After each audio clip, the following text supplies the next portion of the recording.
பேசி பாத்தீங்க மாறல, சொல்லி பாத்தீங்க மாறல, விட்டுருங்க, பேசாதீங்க, பேச்ச அங்க நிறுத்துங்க.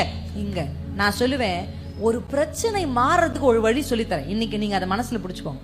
உங்களால முடிஞ்சா மத்த பெண்களுக்கு இதை சொல்லி கொடுங்க. பிரச்சனை மாறுவதற்கு வழி என்ன? ஆமென். என்ன வழி தெரியுமா? ஒரு பிரச்சனை குறித்து பேசுவதை விட அந்த பிரச்சனைக்காக ஜெபிக்கிற நேரம் அதிகமானால் பிரச்சனை மாறும்.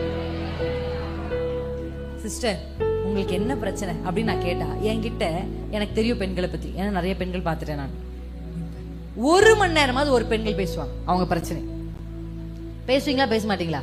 பிரின்சி சிஸ்டர் கிட்ட பேசணும், இல்ல ஏதோ ஒரு ஊழியக்கார வச்சுக்கலாம், அம்மாங்க யார்கிட்ட உங்களுக்கு பேசுறதுக்கு வாய்ப்பு, உங்க பிரச்சனையை சொல்லி நீங்க அவங்க கிட்ட ஜெபிச்சுக்கலாம் அப்படின்னா நான் பார்த்திருக்கேன். போன் எடுத்து அலோ சிஸ்டர்னா 1 மணி நேரம் பேசுவாங்க அக்கா.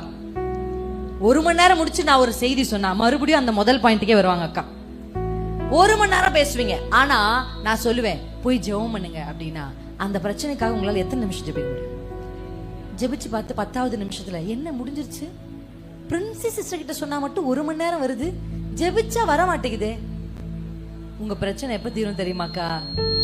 பேசுகிற நேரத்தை விட ஜெபம் அதிகமா.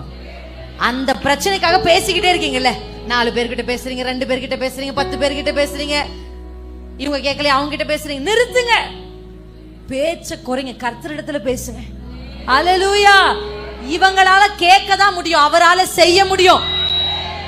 அல்லேலூயா, அல்லேலூயா.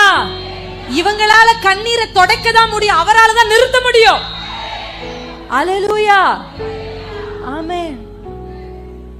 அப்ப புரிஞ்சுச்சா? இதை மறக்க மாட்டீங்கல்ல, உங்க வாழ்க்கையில நீங்க மறக்க கூடாது, பெண்கள் மறக்கவே கூடாது. பிரச்சனை முடிய தீர்வு என்ன தெரியுமா?